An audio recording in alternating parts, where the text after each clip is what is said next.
Hello, mga kamaster, maraming salamat po sa lahat ng tumatangkilik ng The Secretly Rich Man, Gerald Crawford Story. Paki-follow and subscribe mga master para sa mga susunod pang mga kabanata. Isa pala akong rich kid.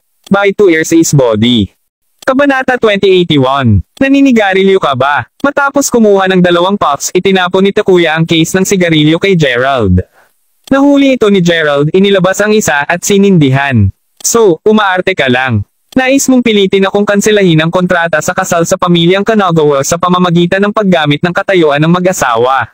Matapos kumuha ng 2 puff, dinilat ni Takuya ang kanyang mga mata at tumingin kay Gerald. Ang kanyang pagiging pinuno ng pamilya ay sapat na upang patunayan ang kanyang kakayahan sa pagbabasa ng mga mukha at salita ng mga tao. Hindi, totoong mahal namin ang bawat isa. Mabilis na sabi ni Fujiko. Wala akong pakialam kung tunay kang nagmamahal o kung sinusubukan mong gumawa ng kilos sa harap ko, ngunit hindi kita papayag na magkaroon ka ng anumang koneksyon sa bunsong anak ng pamilyang Kanagawa. Susubukan ko ang aking makakaya upang akitin ang mga miyembro ng pamilya. Tungkol naman sa pamilyang Kanagawa, maghahanap ako ng paraan upang makitungo sa kanila. Hindi mahalaga kung ano, hindi ko ipagpapalit ang kaligayahan at reputasyon ng aking anak na babae sa natitirang buhay niya para sa hinaharap ng pamilya. Tinuyam ni Takuya ang kanyang mga kamao. Hindi niya maisip kung paano ang buhay ng kanyang anak na babae sa sandaling ikasal siya sa isang lalaking tulad ni Kai. Kung hindi niya alam ang sitwasyon sa oras na ito, personal na itulak niya ang kanyang anak sa apoy. Chief Takuya, may isang bagay na hindi ako sigurado kung dapat kong tanungin ka, sabi ni Gerald matapos na madurog ang kanyang sigarilyo. Maaari ka lang magtanong. Ikaw ang tagapagligtas ng pamilya Futaba at ngayon ikaw ay kasintahan ni Fujiko. Hanggat nais mong malaman, sasabihin ko sa iyo. Kinawayan ni Takuya ang kanyang kamay. Anong uri ng sama ng loob sa pamilya Hanyu?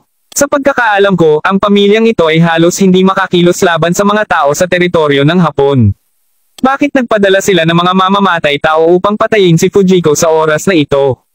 Tanong ni Gerald. Ang katanungang ito ay matagal nang nasa isip niya. Pagkatapos lamang niyang malaman ang tungkol sa pagkagalit sa pagitan ng pamilya Futaba at Hanyu na mas maaari niyang matulungan si Fujiko.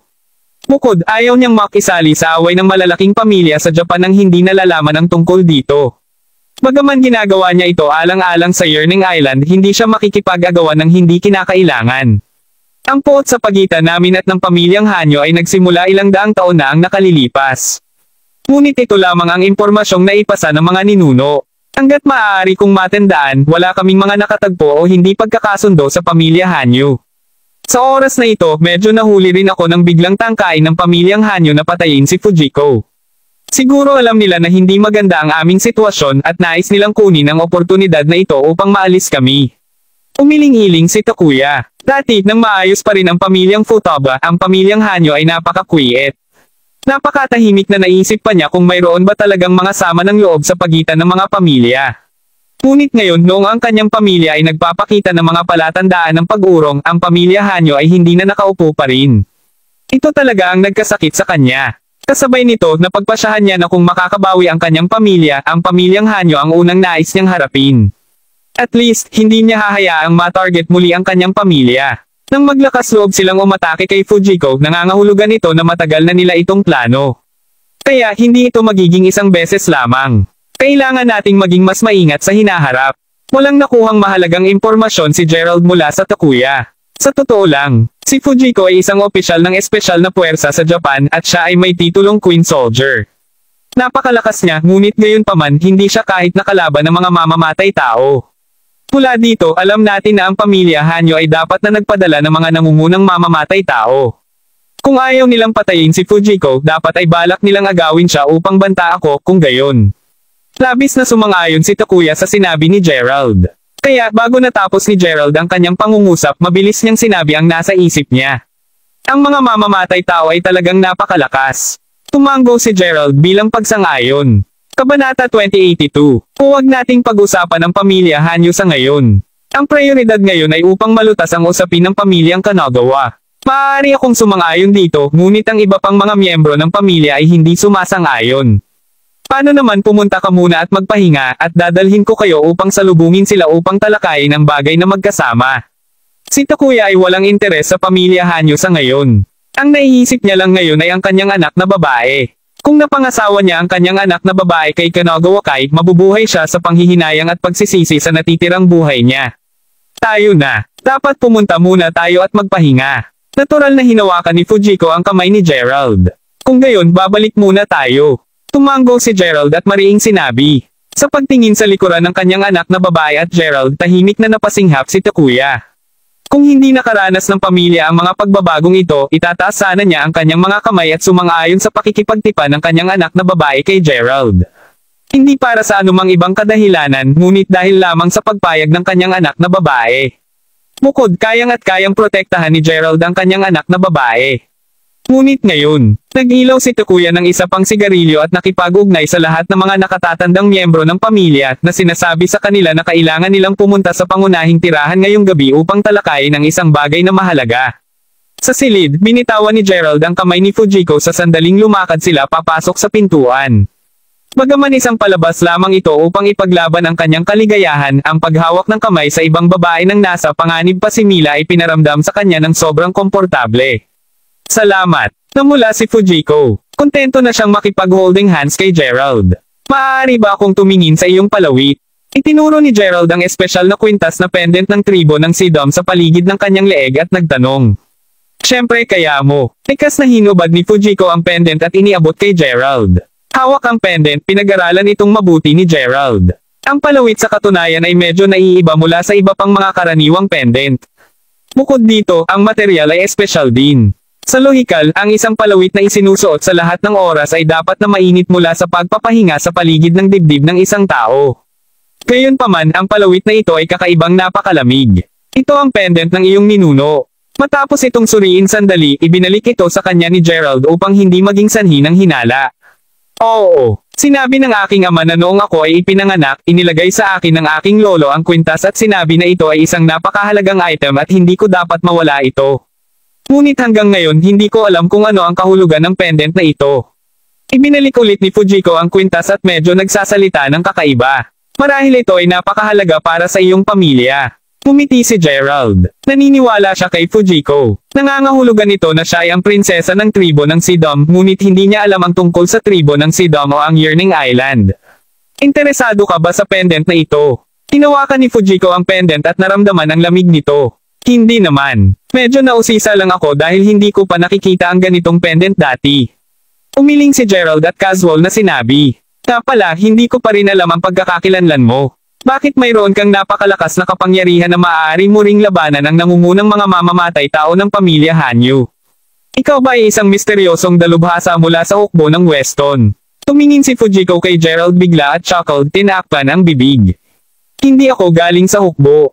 Pasimpleng sinanay ko ang sarili ko mula pa noong bata pa kaya mayroon akong kaunting lakas. Swerte ko lang noong ipinaglaban ko ang mga tao ng pamilya Hanyu. Kung ipaglalaban kong mag-isa, hindi ako kinakailangang tugma para sa kanya, sabi ni Gerald na nakangiti. Hindi ako naniniwala dyan. Nagpout si Fujiko. Kabanata 2083. Hanggang ngayon malinaw na naalala niya ang sitwasyon kung saan lumipat si Gerald. Ito ay isang flash lamang at ang mamamatay tao na papatayin siya ay itinapon kaagad ng higit sa 10 metro. Hindi pa niya nakikita ang gayong lakas kahit sa hukbo ng hapon. Haha, pagkatapos sasabihin ko sa iyo mamaya kapag may pagkakataon ako. Nang makita na hindi niya maitago ito kay Fujiko, tumawa lang at sumagot si Gerald. Sa gabi, sa kahilingan ng Takuya, lahat ng mga nakatatandang miyembro ng pamilya Futaba ay bumalik sa manor. Orihinal na nanirahan sila sa manor upang pamahalaan ang lahat ng mga pag-aari at negosyo, ngunit mula nang magsimulang umatras ang pamilya 2 taon na ang nakalilipas, isang minorya lamang ang nananatili sa kanilang dating gawain habang ang karamihan ay iniwan ng pamilya at nanirahan sa labas. Sa isang banda, ginamit nila ang kanilang pagkakakilanlan bilang isang futaba upang kumita ng pera. Sa kabilang banda, ayaw nilang manatili sa pamilya, takot na baka maapektuhan sila kapag may nangyari. Ngunit ngayon tinanong sila ni Takuya na bumalik bilang patriarka ng pamilya. Kaya kahit na nag-aatubili sila, kailangan pa rin nilang bumalik. Pagkatapos ng lahat, ngayon na ang pamilya Futaba ay hindi pa ganap na nahulog, si Takuya pa rin ang pinuno ng kanilang pamilya. Bukod dito, maaari silang makakuha ng ilang mga benepisyo kung sila ay bumalik. Sa silid ng pagpupulong ng manor, lahat ng mga kasapi ay nagsimulang pumasok at nagpapalitan ng impormasyon sa bawat isa tungkol sa kung ano ang nangyayari sa labas ng mga araw na ito. Hindi nila ininda ang tungkol kay Takuya at ni isa man sa kanila ay hindi siya binati. Ang mga taong hindi nagpapasalamat na ito. Ang mga kasapi na nanatili sa pamilya ay tumungo ang kanilang ulo patungo sa Takuya at nagsalita sa isang mahinang tinig ng marubdob. Kalimutan mo na, huwag mag-abala tungkol sa kanila. Mayroong isang matandang westo na nagsasabi na ang isang asawa at asawa na dating mga ibon sa parehong kagubatan ay lilipad ng mag-isa kapag dumating ang kaguluhan. Kahit na ang mag-asawa ay ganito, hindi ba normal kung pamilya lang tayo? Kalmadong ngumiti si Takuya. Nakita niya ang lahat ng mga bagay na ito taon na ang nakakalipas. Bukod, maaari niyang kunin ang pagkakataong ito upang paalisan ang mga hindi kasing tapat sa pamilya. Kapag mayroong isang pagkakataon para sa pamilya na makabawi, ang pagtanggal ng mga peste ay magdadala lamang ng mga benepisyo. Patriarch, kamusta ang paghahanda para sa kasal ni Fujiko at Kanagawa? Napakahabang plano namin ito. Sa palagay ko dapat nating ayusin ito sa lalong madaling panahon. Para ito sa ikabubuti ng pamilya din. Hindi nagtagal, may nagsabi kay Takuya. Ang nagsasalita ay si Futobusuk, pamangkin ni Takuya. Siya ang unang umalis matapos makita ang mga palatandaan ng pagbagsak ng pamilya Futaba. Kapag sinabi na niya iyon, lahat ng mga mata ay nakatingin kay Takuya. Malinaw nilang nalalaman na sa sandaling ikasal si Fujiko sa pamilya Kanagawa, ang pamilya Futaba ay makakatanggap ng tulong at makakakuha sila ng maraming mga benepisyo mula sa pamilya. Tinawagan kita dito ngayon upang pag-usapan ang bagay na ito. Si Takuya ay sumulyap sa kanila at mahinahon na sinabi, "Tumawag ka ba sa amin dito upang ipaalam sa amin ang petsa ng kasal?" "Huwag mag-alala, Patriarch, kami ay makahanap ng oras upang dumalo kahit na kami ay abala." Iyon lang ay iniisip ko kung gagawin ng Kanagawa ang kanilang ipinangako. Si Fujiko ay hindi maaaring magpakasal sa pamilyang iyon nang wala. Tinilat ni Suk ang kanyang mga mata. Pag-uusapan natin ito kapag nandito si Fujiko. Kinawayan ni Takuya ang kanyang kamay. Narinig ito, ang bawat isa ay tumigil sa pagsasalita at nagsimulang kalkulahin sa kanilang isipan na iniisip na sa sandaling dumating ang tulong ni Kanagawa, maaari nilang pangisda ang mga benepisyo sa kanilang mga kamay. Kabanata 2084. Halos kalahating oras ang lumipas sa gitna ng sabik na mga mata ng karamihan, lumakad si Fujiko papasok sa silid ng pagpupulong. Gayunpaman, ang ikinagulat ng karamihan ay si Fujiko ay nakahawak sa braso ng isang lalaking hindi pa nila nakikita dati. Siya ay isang ganap na estranghero. Bilang bunsong anak ng pamilyang Kanagawa, ang Kanagawa Kai ay sikat sa Japan at kilala siya ng lahat dito. Kung siya ay isang mas may kakayahang tao kaysa kay Kanagawa Kai, hindi nila aalintan na. Ngunit kung siya ay isang ordinaryong kabataan, ang kanilang mga plano ay walang kabuluhan. "Kid, sino ka?" Sa pag-iisip nito, hindi nag-atubiling tumayo si Suk at tanungin si Ash na nagsalita, patuloy siyang nakatingin kay Gerald, sinusubukan na makilala ang lalaking ito mula sa kanyang ugali at damit. Ito ang bagay na nais kong pag-usapan sa inyong lahat ngayon. Tungkol sa kontrata sa kasal ni Fujiko at Kanagawa Kai, napagpasyahan kong kanselahin ito dahil sa dalawang kadahilanan. Ang isa ay ang Kanagawa Kai ay hindi mabuting tao. Kung lalabas ka, kumuha ka lang ng isang lalaki at tanungin siya ngayon, malalaman mo kung ano ang nagawa niya. Pangalawa, ito ay dahil sa pag-ibig ni Fujiko at Gerald sa bawat isa at nagtatag sila ng isang romantikong relasyon. Bilang kanyang ama, hindi ko sila hihiwalay. Sumenya si Takuya kay Fujiko. Naglakad sina Gerald at Fujiko papunta sa Takuya sa gitna ng nagtataka ng mga mata ng maraming kamay na magkahawak. Anong biro? Sa totoo lang, hindi namin alam ang tungkol sa sitwasyon ng pamilya. Naghihintay kami para kay Miss Fujiko na magpakasal sa pamilya Kanagawa upang makakuha ng tulong mula sa kanila. Ngayon na naalis namin ng unilaterally ang kontrata, huwag kahit banggitin ang tulong, ang pamilya Kanagawa ay tiyak na darating at maghanap ng problema. Tama yan, Patriarch. Paano ka magiging uto? Sa isang maikling panahon lamang, ang silid ng pagpupulong ay napuno ng mga tunog ng hindi pagkakasundo. Bagaman maraming mga tinig, lahat sila ay nagsasabi ng pareho, at iyon ay upang kondenahin ang desisyon na ginawa ni Takuya. Katahimikan. Kung gaano kakabastusan mag-away dito. Nirerespeto mo pa rin ba ako bilang iyong patriarka? Narinig ang kanilang tinig, galit na galit ang puso ni Takuya. Sa wakas, hindi niya ito napigilan at hinaampas ang lamesa. Hindi mahalaga kung ano, si Takuya ang pinuno ng pamilya. Narinig ang kanyang mga salita, ang silid ng pagpupulong ay tumahimik, ngunit ang nakararami ay nakatingin pa rin kay Gerald ng may kabuluhan. Imposibleng ibigay ko ang aking anak sa isang tulad ni Kanagawa Kai at makita siyang nagdurusa sa natitirang buhay niya. Masisiyahan ako bilang isang ama. Hahawakan ko ang pamilyang Kanagawa, wala silang kinalaman sa iyo. Sa pagtingin sa karamihan ng tao, nakakunot ang noo ni Takuya. Ngunit patriarch, hindi lamang ito ang bagay ng iyong pamilya, ngunit isang bagay ng aming buong pamilya. Lamang kapag nag-asawa si Fujiko sa pamilya Kanagawa makakakuha kami ng kanilang tulong upang mapagtagumpayan ang krisis sa oras na ito. Ngayon na sinabi mo na si Fujiko ay hindi ikakasal, paano ang tungkol sa aming pamilya? Panipi, Kabanata 2085. Si Suk ang unang nagsalita.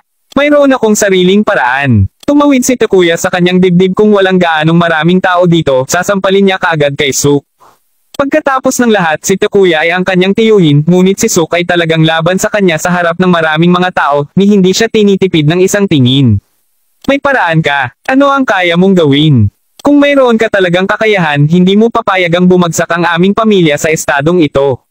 Naging patriarka ka lamang ng mas mababa sa 20 taon at ang dating maluwalhating pamilya ay unti-unting bumabagsak sa iyong mga kamay.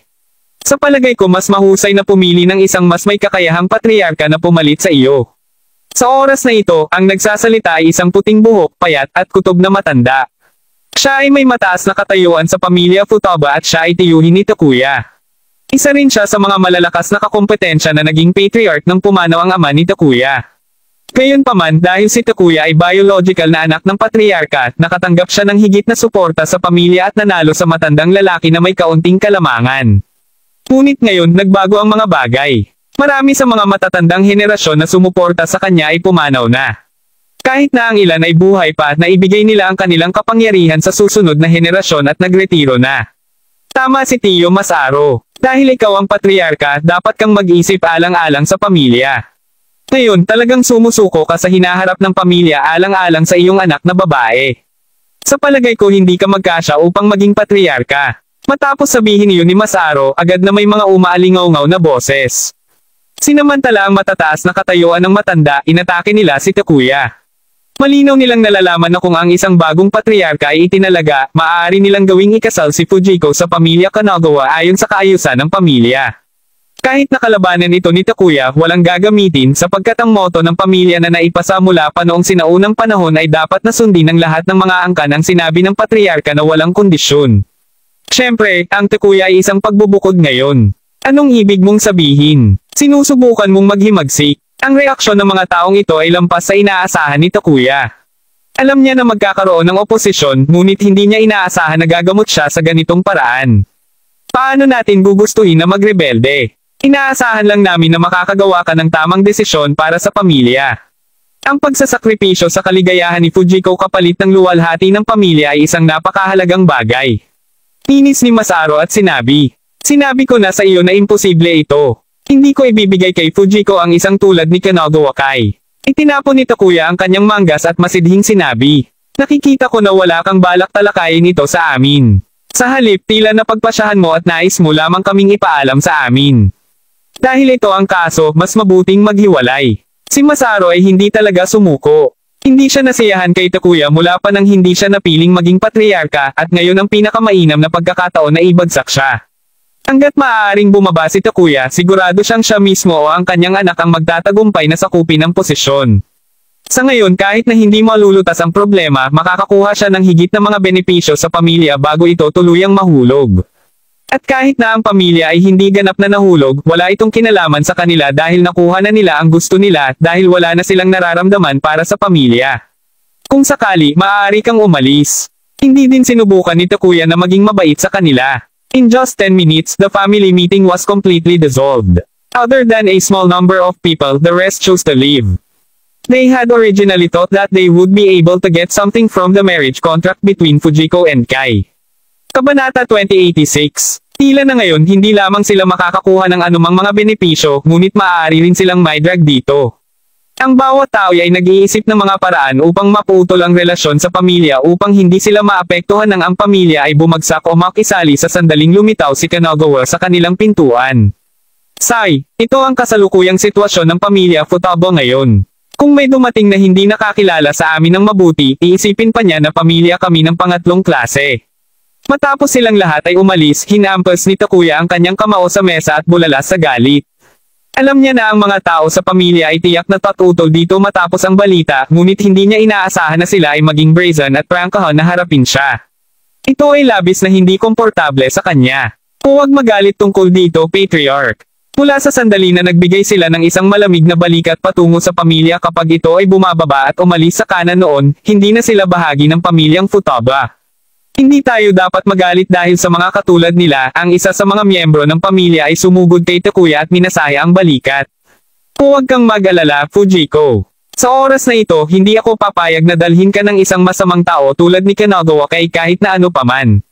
Tinawakan ni Takuya ang kamay ng kanyang anak na babae at tiniyak sa kanya sa isang determinadong tono. Ito ay isang pangako na ginawa ng isang ama sa kanyang anak na babae. Alam ko, pinunasan ni Futaba Fujiko ang kanyang luha. Alam niya kung gaano mapilit ang kanyang ama sa pamamagitan ng hindi pinapayagan na pakasalan siya ni Kai at maaaring naharap pa siya sa isang malaking gulo dahil dito. Pwede na kayong lahat ngayon. Gerald, dito ka lang. Mayroon akong sasabihin sa iyo. Binitawan ni Takuya ang kamay ng kanyang anak na babae. Tumango si Gerald at nanatili sa parehong lugar. Ang miyembro ng pamilya na umalis sa huling nagsara ng pinto bago lumabas. Gerald, ngayong kaming dalawa lang ang narito, may tatanungin ako sa iyo at kailangan mong sagutin ako ng matapat, sabi ni Takuya matapos ang nakatingin kay Gerald ng matagal. Maaari kang magtanong sa akin ng anumang bagay, Patriarch Futaba. Tumango si Gerald. Palagi akong na-curious sa iyong pagkakakilanlan. Sinabi ni Fujiko na mayroon kang isang malakas na kakayahan, subalit hindi ka mula sa mga espesyal na puwersa na lumahok sa mga malalaking kompetisyon. Kaya, maaari mo bang sabihin sa akin kung sino ka? Kinuskos ni Takuya ang kanyang mga kamay. Paumanhin hindi ko masabi sa iyo ang tungkol sa aking pagkakakilanlan. Ako ay isang ordinaryong mamamayan lamang ng Weston at narito lamang ako sa Japan upang samahan ang isang kaibigan na sumali sa isang kompetisyon sa gyera para sa mga espesyal na puwersa. Umiling si Gerald, chok lang. Ayos lang. Tapos nagpapanggap lang kayo ni Fujiko na mag-asawa, di ba? Handa na sa isip si Takuya para dito. Naintindihan niya na ang isang tao na kasing lakas ni Gerald ay hindi magiging isang ordinaryong tao lamang at sigurado na may isang espesyal na pagkakakilanlan na hindi maihayag sa kahit kanino lamang sa takot na siya ay mapapatay sa sandaling mailantad niya ang kanyang sarili. Tumango si Gerald nang hindi tumutol. Upang sabihin sa iyo ang totoo, ako, bilang ama ni Fujiko, ay talagang umaasa na magkasama kayong dalawa bilang isang tunay na mag-asawa. Bagaman hindi pa matagal ang pagkakakilala ko sa iyo, alam ko kung gaano ka responsable bilang isang lalaki, plus, mapoprotektahan mo siya sa iyong kakayahan, isang buntong hininga na binitiwan ni Takuya at dahan-daang sinabi. Patriarch Futaba, umaarte lang kami ni MS Fujiko. Wala pa rin akong puso na mag-isip tungkol sa mga bagay tulad ng pag-ibig at mga relasyon sa ngayon. Agad na kumaway si Gerald at tumanggi sa takot na ang acting ay lumago sa isang totoong bagay at hindi siya makakalabas dito. Alam ko. Ang wish ko lang. Kinawayan din siya ni Takuya. Protektahan ko si MS Fujiko hanggang sa maayos ang lahat. Huwag mag-alala tungkol dito, Patriarch Futaba. Ngumiti si Gerald habang naninigarilyo. Kabanata 2087. Kumpletuhin salamat sa pagtulong sa amin sa oras na ito, ngunit kami, ang pamilya Futaba, ay hindi talaga maaaring mag-alok sa iyo ng anuman. Maaari ka ring harapin ang mga problema at panganib dahil sa amin. Namula ang mga mata ni Takuya at nanginginig din ang kanyang mga kamay na hindi rin mapigilan. Sa habang panahon na ito, nag-aalala siya tungkol sa panganib na naranasan ng kanyang anak na babae, ngunit ang mga salita ni Gerald ay parang isang pil ng muling pagsisiguro sa kanya. Naniniwala rin siya na hindi magiging mahirap para kay Gerald na protektahan ang kanyang anak na babae batay sa kanyang kakayahan. Ang Fanagawa o anumang nangungunang mamamatay tao mula sa pamilya Hanyo ay hindi rin makakagawa sa kanya. Hindi ako natatakot doon, casual na sinabi ni Gerald. Oo, ngunit kailangan ko pa ring magpasalamat ng maayos. Tumango si Takuya. Hindi niya alam kung gaano siya kaswerte na nakilala ang napakahusay na binata nang ang kanilang pamilya ay nahaharap sa isang krisis. Kahit na hindi ito maituturing na maraming tulong, may pagtanggol niya kahit papaano ang anak na babae ni Takuya. Maaari mo lang sabihin sa akin ang anuman kung kailangan mo ako, talagang tutulungan ako kung maaari ko. Nagsindi ulit ng sigarilyo si Gerald. Walang problema. Sasabihin ko sa iyo kung may mangyari. Lalong tumango si Takuya. Matapos makipag-chat ng ilang sandali, umalis si Gerald sa sala, nagpaplano na bumalik at tanungin sina Master Ghost at Aiden tungkol sa sitwasyon sa mga araw na ito upang siya ay maaaring maging isang hakbang sa unahan at matanggal ang mga espesyal na puwersa mula kay Yonem. Bagaman nagawa niya ng perpekto ang lahat, hindi masisiguro na hindi sila malalaman na sigurado. Kung nahantad sila, kailangan nilang ayusin agad ang issue, kung hindi, maaapektuhan si Aiden at maging si Weston. Naglalakad palabas ng sala, tumungo si Gerald patungo sa kanyang silid panauhin at sumalampak sa kagubatan ng kawayan, na abot ang hardin sa likod ng manor. Papalapit na ang gabi at dumidilim na ang mga pilikmata ni Gerald kaagad na kumuyot sa kanyang pagdating. Sinasabi sa kanya ng kanyang intuition na may naghihintay sa kanya dito. Lumabas ka ngayon, huminto sa kanyang mga hakbang, casual na sinabi ni Gerald. Mukhang may iba ka, di ba? Katatapos lamang ni Gerald ng kanyang pangungusap, lumitaw ang dalawang anino mula sa likod ng mga palumpong. Sila ay walang iba kundi ang Futaba Masaru at Futaba Suk na nakita ni Gerald sa panahon ng pagpupulong. May kailangan ka ba mula sa akin? Ang pag-scan sa kanila ng kanyang mga mata, tinanong ni Gerald sa isang medyo walang pasensya na tono. Sayang ang oras sa pakikipag-usap sa mga katulad nila. Kahit na ang pagtulog ay magiging isang mas mahusay na pagpipilian. Siyempre ginagawa namin. Pinabalaan kita na umalis ka sa lugar na ito sa lalong madaling panahon. Huwag makisali sa mga bagay ng aming pamilya. Huwag isiping mapoprotektahan ka ni Takuya dahil lamang sa siya ang patriarka. Ang pamilyang Futaba ngayon ay hindi na katulad ng dati at wala na siyang anumang aktwal na kapangyarihan bilang isang tunay na patriarka. Kahit na si Fujiko ay maaaring tambangan ng isang tao mula sa Hanyos, kaya dapat mong pag-isipan ito mismo. Pumakbang si Suk sa harap ni Masaru at itinuro ang daliri sa ilong ni Gerald habang kausap. Paano mo nalaman na si Fujiko ay inatake ng isang mamamatay tao mula sa pamilya Hanyu? Biglang kumunot ang noo ni Gerald, humanap ng ilang sensitibong salita sa sinabi ni Suk. Inangkin ni Takuya na tiniyak ng kanilang pamilya ang perpektong proteksyon sa paligid ng Fujiko, kaya't iilan lamang sa mga tao ang nakakaalam ng katotohanan na si Fujiko ay Queen Soldier ng Japan. Malinaw na si Suk ay hindi isa sa kanila, plus matagal na simula noong bumalik siya sa pamilya, kaya't hindi niya malalaman ang tungkol dito. Sa kabilang banda, ang pamilyang Hanyo ay tiyak na hindi magpapalaganap ng balita ng kanilang hangarin na patayin ang prinsesa ng pamilyang Futaba. Kabanata 2088. Sinusuri ang dalawang puntong ito, tiyak na kakaiba na alam ni Suk ang tungkol kay Fujiko na tinambang ng mga mamamatay tao ng pamilya Hanyu.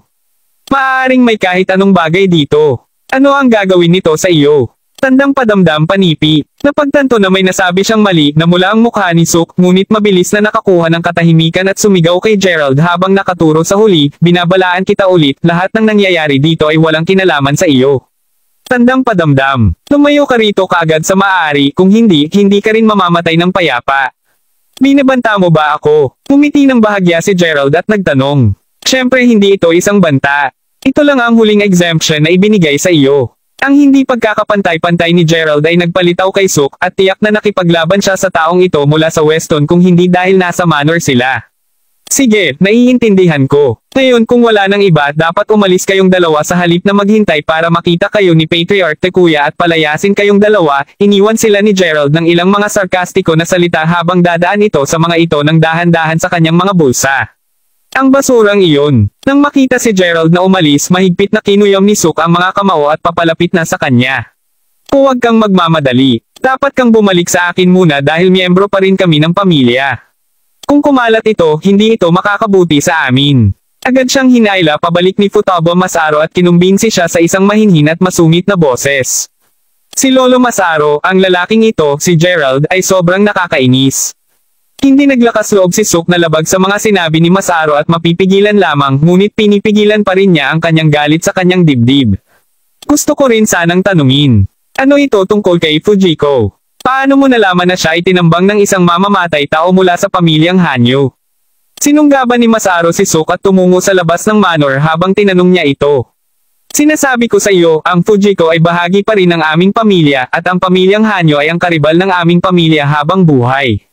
Kung mayroon kang anumang mga koneksyon sa kanila, ikaw ay isang hakbang sa impyerno. Lolo Masaru, iniisip mo ito ng sobra. Nasaksihan mo akong lumalaki at dapat mong malaman na hindi ako ganoong klaseng tao. Ngayon ko lang narinig ito mula sa ilang mga kaibigan.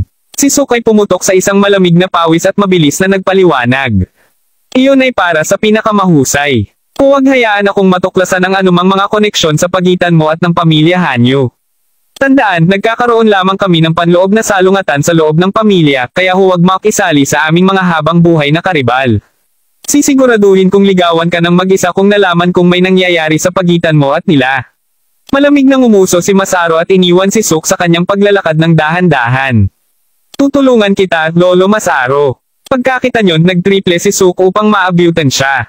Balik sa kwarto. Hindi hinayaan ni Gerald na abalahin siya ng mga banta nila na hindi gulo ang kanyang isipan dahil alam na niya na darating ang mga kaguluhan kung pinoprotektahan niya si Fujiko. Gayunpaman, ang mga salita ni Sook ay nakakuha ng atensyon ni Gerald. Bilang isang tao na hindi nakatira sa manor ng pamilya, alam niya ang tungkol sa tangkang pagpatay kay Fujiko. Ito ay simpleng tunog ng kakaiba. Hindi mapigilan ni Gerald na pagdudahan ang anumang koneksyon sa pagitan niya at ng pamilyang Hanyu. Si Sook ay maaaring may bahagi sa pagtatangka na pagpatay. Mukhang susuriin natin ang Futaba-Sook na ninigarilyo si Gerald at bumuulong sa sarili na tinatapik ang mga daliri sa mesa. Gayunpaman, lahat ng ito ay pinag-uusapan lamang. Si Gerald ay walang balak na gumawa ng anuman dahil si Sook ay hindi pa nag-post ng anumang uri ng banta hanggang ngayon. Bukod dito, wala siyang oras upang pangalagaan ang mga ganoong tao. Tiyak na titingnan niya ito ng maingat pagkatapos na maalis ang lahat ng mga panganib. Pagkatapos ng lahat, ang nag-iisa lamang sa mundong ito na naglakas loob na bantaing siya ay naulibing na sa ilalim ng lupa. Kinabukasan. Kabanata 2089. Tulad ng paggising ni Gerald, narinig niyang may kumakatok sa kanyang pintuan. Anong problema? Pagtulak ng pinto na bukas, nakita ni Gerald ang underling ni Takuya na sumunod sa huli saan man nakatayo sa labas. Nais ng Patriarch na tawagan ka namin dahil may dumating mula sa pamilya Funagawa na nagtanong kung bakit mo kinuha si MS Fujiko pagkatapos ng kahit na ilang mga lupon ng pananatili sa lugar ng kanilang pamilya. Lalo niyang sinabi na gusto kanyang makita. Hindi siya pinigilan ng aming patriarka at hihilingin lang niya na ipadala kita, nagsalita ang underling nang makita niya si Gerald. Dalhin mo ako doon. Pagkatapos, nagsalita si Gerald habang inaabot ang kamay upang kumuha ng isang Amerikana at isusuot. Nais ng Patriarch na sabihin mo sa kanya kung ano ang totoong nangyari at hayaan mong malaman ng malinaw sa mga taong Funagawa kung ano ang ginagawa ng Kanagawa Kai sa habang ito. Sinundan ng underling si Gerald nang malapit sa likuran. Pumasok sila sa sala tulad ng nakaraang gabi. Ang nag-iisa lamang na nagbago ay ang mga nakaupo doon ay mga tao mula sa pamilyang Funagawa, at lahat sila ay kumikilos ng takot na parang kukunin nilang tanungin ang isang tao ng sapilitang. Ikaw si Gerald Crawford, di ba? Bakit mo inilayo si MS Fujiko mula sa aming Funagawa Manor? Dahil ba sa may espesyal na relasyon kayong dalawa? O nais mo lamang labanan laban sa amin, ang pamilya ng Funagawa? Pagkakita sa pagdating ni Gerald, may isang tao sa mga kinatawan ng Funagawa na agad na tumayo at saway. Bago ako tanungin, bakit hindi mo tanungin ang iyong batang Panginoon, G. Kai, ano ang ginawa niya? Umisi si Gerald at umupo sa tapat ng mga ito, tumatawid sa mga binti habang casual na sagot.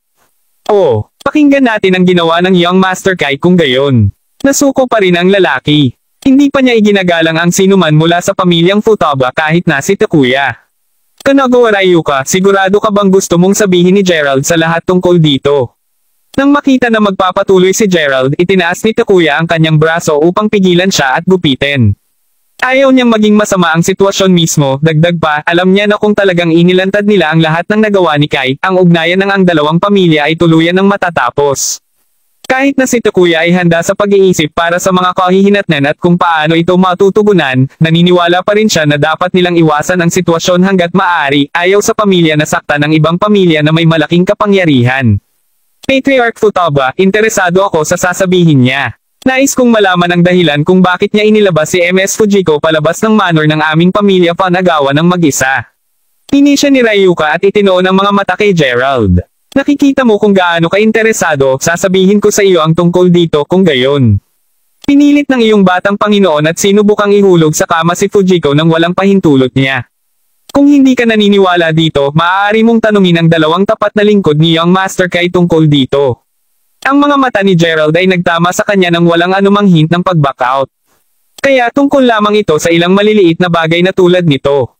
Si MS Fujiko at Young Master Kai ay nakatuon na kaya hindi magiging likas sa kahit na ginawa nila ang ganoong bagay. Bakit ka makikialam ng isang tagalabas? Siyempre, alam ni Ryuka kung anong uri ng tao si Kai kaya't hindi siya nag-atubiling tumugon. Dapat mong tandaan ang pangunahing punto ng aking mga salita, bagaman. Si Funagawa Kai ang nais na pilitin si MS Fujiko na makipagtalik. Panipi, Kabanata 2090. Kung hindi ako nagkakamali, ito ay itinuturing na isang napakaseryosong bagay sa batas ng Japan. Si Kai ay maaaring harapin pa ng ilang hanggang sa 10-10 taon sa bilangguan at kailangan pa niyang isuot ang espesyal na bukong-bukong tracker pagkalabas ng kulungan. Tiyak na magdadala ito ng kahihiyan hindi lamang kay Kai kundi pati na rin sa pamilyang Funagawa, hindi ba? Tinanggap ni Gerald ang tubig na nadaanan ni Takuya at humigop bago siya nagsalita. Ginoo, Gerald, sa totoo lang naiisip mo ba na ang isang maliit na bagay na tulad nito ay hindi namin malulutas? Naririnig ang mga salita ni Gerald. Tumawa si Ryuka sa tawa. Hayaan mong sabihin ko sa iyo ang totoo. Kahit na ito ay panggagahasa o pagpatay, maaayos ng aming pamilya ang lahat ng mga bagay na ito ng madali. I bet Patriarch Futaba ay makukumpirme din ito, tama ba? Naging madilim ang mukha ni Takuya. Hindi nagkamali si Ryuka. Batay sa katayuan at kapangyarihan ng pamilyang Funagawa sa Japan, ito ay magiging isang piraso ng cake upang maayos ang isang kasong panggagahasa. Bukod dito, ang pulisya at mga korte ay hindi maglakas loob na hawakan ang isang tao tulad ng Funagawa kaysa takot na mapahamak ang mga Funagawas. Maaari kang tumawag sa Funagawa at tanungin kung nasa isip niya kung magsumite ako ng ulat ng pulisya. Si Gerald ay mayroon pa ring walang kinikilingang ekspresyon sa kanyang mukha, ganap na hindi naapektuhan ng mga sinabi ni Ryuka. Oo naman, kaya ko. Kinuha agad ni Ryuka ang kanyang telepono at idinial ang number ni Kai. Kinuha ang telepono at ipinaliwanag sa kanya ni Ryuka ang sitwasyon, hinihintay siyang pumayag na magsampa ng ulat ng pulisya upang mapahiya nila si Gerald bago magpatuloy sa pagtatanong kay Takuya.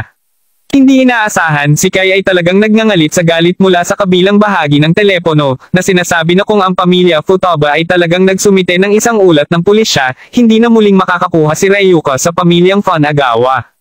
Matapos angal ng lahat ng mga bagay na ito, si Kai ay nabitin kay Ryuka na iwan siyang tulala.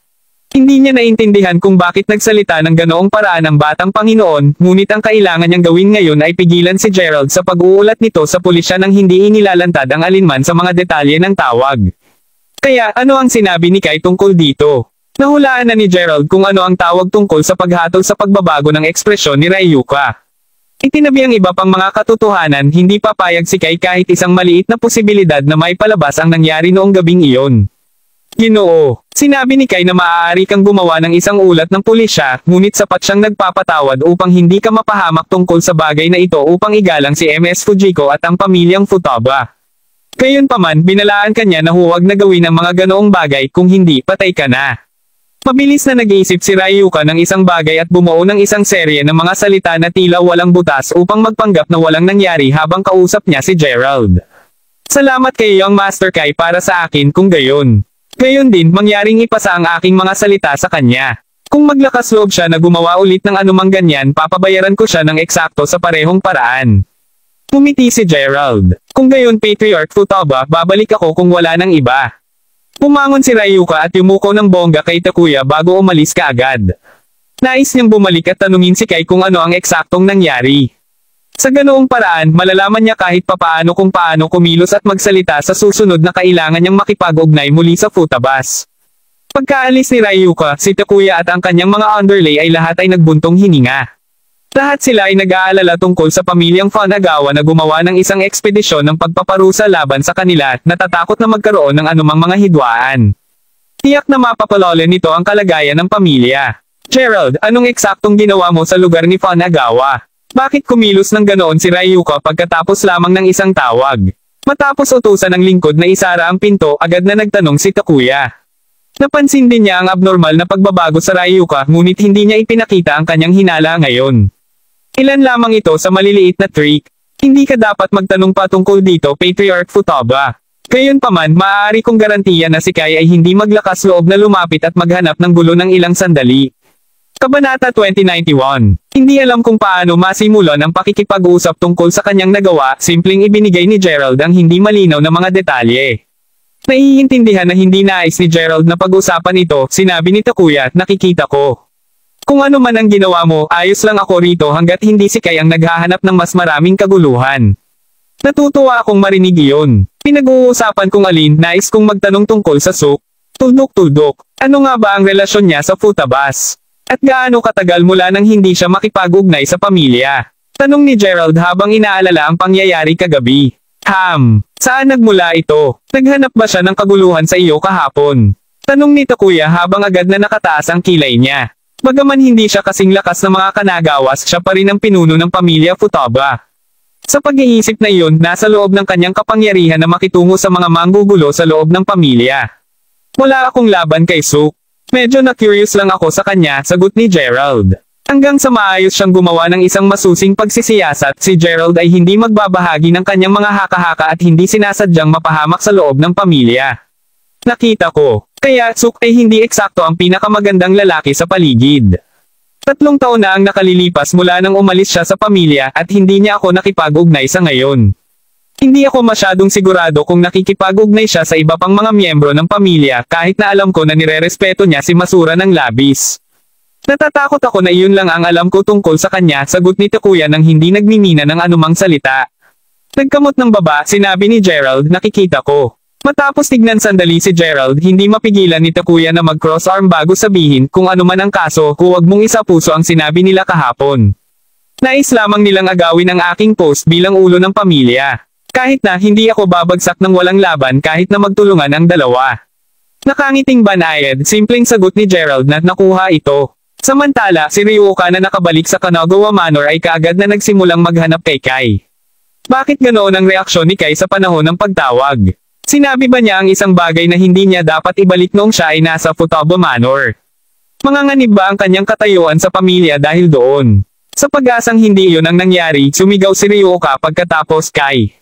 Bumalik na ako. Si Kai mismo ay may tawag lang kay Raigo at nalaman na si Gerald ay papatayin sa lalong madaling panahon.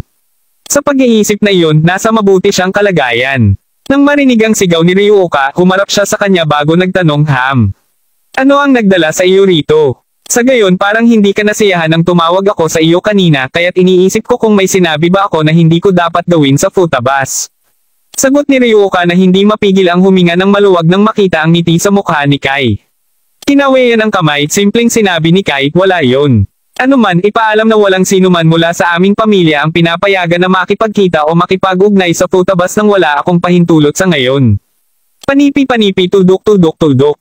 Ngunit nagpunta lang ako dahil sinabi sa akin ng ulo ng pamilya na, sagot ni Ryuoka sa isang medyo mapait na tono. Wala akong pakialam. Mula ngayon wala sa mga Kanagawa ang pinapayagan na makipagtagpo sa Futabas. Kung tatanungin ito ni tatay, sabihin mo lang sa kanya na nagmula ang order sa akin. Naiintindihan mo ba? Ganti ni Kai habang nakatingin sa kanya. Kabanata 2092. G, nakuha ito. Sagot ni Ryuoka na agad siyang tumanggo, takot na lumipad sa galit si Kai kung hindi siya pumayag. Ano man ang kaso, kahit na may kamalayan si Ryuoka na ang pinuno ng pamilya ang may pangwakas na sasabihin sa mga bagay na tulad nito, alam din niya na ang patriarka ay labis na sumamba kay Kai. Sa pag-iisip na iyon, kung pipiliin niyang sumuwi kay Kai, alam ni Ryuoka na ang ulo ng pamilya ay hindi aakma upang suportahan siya. Sa katunayan, sigurado si Ryuoka na ang ulo ng pamilya ay simpleng sisipa sa kanya sa labas ng pamilya upang mapalugod lamang si Kai. Natutuwa ako sa iyo. Umalis na at ipagpatuloy ang pagtatrabaho. Gayon din, alalahanin na ipagbigay alam sa akin kung may iba pa, sabi ni Kai sa isang medyo walang pasensya na tono habang sinenyasan niya si Ryuoka na umalis. Si Kai, para sa isa, ay higit na may alam kaysa gumawa ng paglipat noong buhay pa si Gerald. Pagkatapos ng lahat, ang B*** na iyon ay madaling ibunyag ang lahat ng nangyari noong gabing iyon. Sa pag-iisip na iyon, kahit nasabik niyang sabik na ibalik si Fujiko mula sa Futabas, naunawaan ni Kai na ang pinakamagaling niyang paglalaro ay ang Hanyo Assassins na tapusin muna si Gerald. Sa sandaling misteryosong nawala si Gerald sa mukha ng planeta, magawa ni Kai sa wakas na gawin ang nais niya nang walang anumang epekto. Ano man nang marinig iyon, si Ryuoka na mayroon ng mga butil ng malamig na pawis na lumiligid sa noo ay mabilis na sumagot, kung may iba pa, aalis na ako. Tuldok-tuldok, panipi. Lumabas ka na. Ungol ni Kai nang kumalas si Ryuoka palabas ng silid. Kapag wala na roon si Ryuoka, agad na namang naging malungkot ang mga mata ni Kai. Napaigtad ang kanyang mga kamao, alam niya na kung ang salita tungkol sa kanyang ginawa noong gabing iyon ay lumabas sa pulisya, si Gerald ang mauuna sa linya upang mailantad ang lahat ng kanyang maling gawain. Kung ang mga bagay ay talagang nakarating sa puntong iyon, tiyak na si Kai ay tiyak na mapapahamak para sa kabutihan. Sa pag-iisip na iyon, hindi mapigilan ni Kai na tawagan ulit si Raigo. Ang pangalawang kinuha ni Raigo, agad niyang sinabi, Kai, paano kita matutulungan? Huwag tayong magpatalo sa paligid ng palumpong. Kailan mo balak tapusin ang Gerald? Tinanong ni Kai na medyo nervyos na ulit matapos malaman ang ginawa ni Ryuoka kanina sa mania ng Futaba. Kung isinasaalang-alang ni Gerald ang mga aksyon ni Ryuoka bilang isang hamon, madali niyang mailantad ang mga maling gawain ni Kai sa anumang oras na nalulugod siya. With all due respeto, Kai, ilang araw na lang. Tandaan, hindi ang ilan ay tumakbo sa pulubi ng mil na madali nating mailalabas ng walang mga epekto. Panauhin siya ng Futabas. Bukod habang hindi ako sigurado kung ano ang ginawa niya sa lugar mo, sigurado akong magiging mas protektibo si Takuya kay Gerald ngayon. Sa nasabing iyon hindi eksaktong pumatay sa kanya, sagot ni Raigo sa isang medyo walang magawang tono. Gayunpaman alam niya ang mas mahusay kaysa sa pagiging sasi kay Kai kaya pinigilan niya ang kanyang dila. Sa tingin mo may pakialam ako? Tingnan, tapusin ang trabaho sa isang linggo. Kung si Gerald ay hindi pa nawala sa mukha ng planeta noon, mas mabuti kang magsimulang mag-isip tungkol sa kung paano mo ipapaliwanag ang sitwasyon sa patriarka. Ungol ni Kai bago agad tumambay. Nasa tenga pa rin ang kanyang telepono, makatingin lamang sa malayo si Raigo. 7 araw sinabi niya. Nagtataka si Raigo kung makakapasok pa siya sa manser ng Futaba noon. Tuldok-tuldok. Kahit na makahanap siya ng paraan upang makalusot, kakailanganin pa niyang hanapin si Gerald at gumawa ng karagdagang pagpaplano para sa pagpatay sa tao. Isang linggo ay simpleng masyadong maikli. Gayunpaman alam niyang hindi niya basta-basta susuwayin ang utos ni Kai.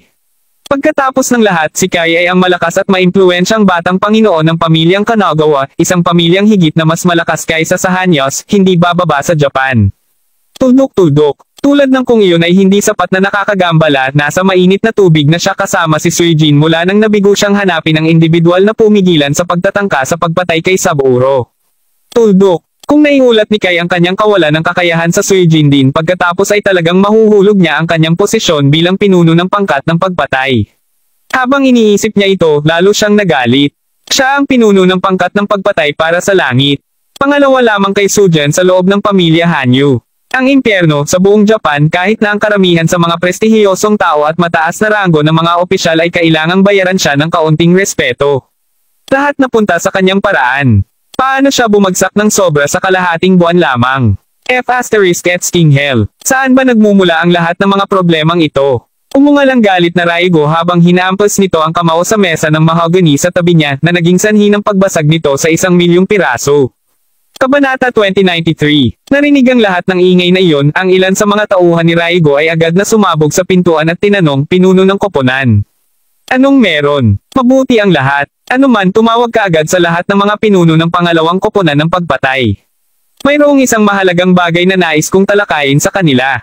Gayon din sabihin sa kanila na magdala ng anumang mga pahiwatig na nahanap nila tungkol sa Futabas. Utos ni Raigo habang umiling-iling. Walang paraan na mapanganib niya ang pagbaba ng kanyang imahe sa pamamagitan ng pagbabahagi ng kanyang hindi magandang posisyon sa kanyang mga sakop. Ito ang dahilan kung bakit tinitiyak niyang maglagay ng isang pinuno tulad ng harapan habang ina-order ang kanyang mga tauhan. Ano man ang kaso, pagkatapos ng pagpapalitan ng tingin sa bawat isa, ang kanyang mga tauhan pagkatapos ay tumango bago sumigaw, malakas at malinaw. Mga 10 minuto ang lumipas nang makita ang 8 bagong mukha na natipon sa silid ni Raigo. Ang mga lalaking ito ang pinuno ng pangalawang pangkat ng pagpatay at nagpatakbo sila sa ilalim ng utos ni Raigo. Matapos tignan sila sandali, detalyado sila ni Raigo sa mga kondisyon ni Kai.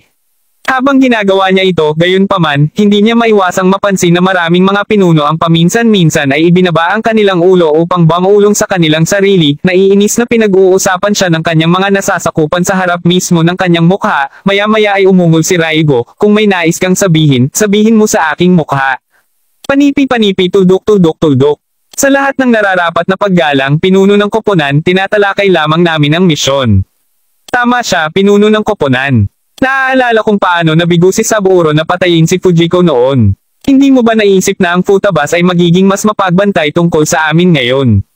Sa pag-iisip na iyon, walang paraan upang mapatay namin siya nang hindi nalaman. Sa katunayan, bakit hindi tayo maghintay hanggang sa medyo lumala ang mga bagay? Iminumungkahi kung pag-usapan natin muli ang misyong ito kapag kumalma ang mga bagay. Hindi na nangangahas na bamulong, agad na ipinahayag ng grupo ng mga kalalakihan kung ano ang kanilang tinatalakay. Gayunpaman kahit na sinabi nila sa bawat isa na bahagyang naiiba, ang mga nilalaman ng kanilang pag-uusap ay higit pa o mas kaunti, na ang katunayan na hindi nila makitungo lamang sa Futabas kaagad mula sa paniki matapos na mabaigo na patayin ni Saburo si Fujiko. Habang totoo na ang kasalukuyang Futabas ay hindi kasing lakas ng dati, mas mahusay pa rin sila kumpara sa ibang mga pamilya. Sa pag-iisip na iyon kung ang Hanyos ay naglunsad ng isa pang misyon ng pagpatay sa lalong madaling panahon at napansin ng Futabas, ang pamilyang iyon ay tiyak na mapipilit na kumalat ng balita tungkol sa kanilang pagtatangka sa pagpatay sa iba pang mga pamilya sa Japan. Kung ang mga bagay ay umabot sa puntong iyon, mayroong mataas na posibilidad na ang Hanyos ay mailabas ng magdamag. Pagkatapos ng lahat, ang tanging dahilan kung bakit ang Hanyos ay nakapagpatakbo sa Japan sa daan-daang taon ay dahil higit sa lahat na hinarap nila ang mga pagtatangka sa pagpatay sa ibang bansa. Kung nabalitaan na tinangka nilang patayin ng isang kapwa mamamayan ng Hapon, ang anumang paunang pagpaparaya mula sa ibang mga pamilyang Hapon ay tiyak na itatapon sa bintana. Pagkatapos ng lahat, kung naglakas loob silang patayin ng isang futaba, sino ang sasabihin na ang Hanyos ay hindi sila papatayin sa susunod? Sa pag-iisip na iyon, ang posibilidad ng maraming mga pamilya na nagtutulungan upang ibagsak sila ay totoong totoo. Sa puntong iyon, wala sa mga Hanyos ang makakaligtas sa paghuhusga. Seryoso bang isipin ninyong lahat na hindi ko ito pinag-isipan bago tawagan kayo? Tandang padamdam panipi, ungol ni Raigo habang nakakuyom ng mga kamao. Habang tiyak na sumang-ayon siya sa kanila, 7 araw lamang ang mayroon siya upang matanggal si Gerald. Bukod doon, mayroon lamang siyang kalahating buwan upang hanapin ang lalaking pumigilan sa pagtatangka sa pagpatay kay Saburo.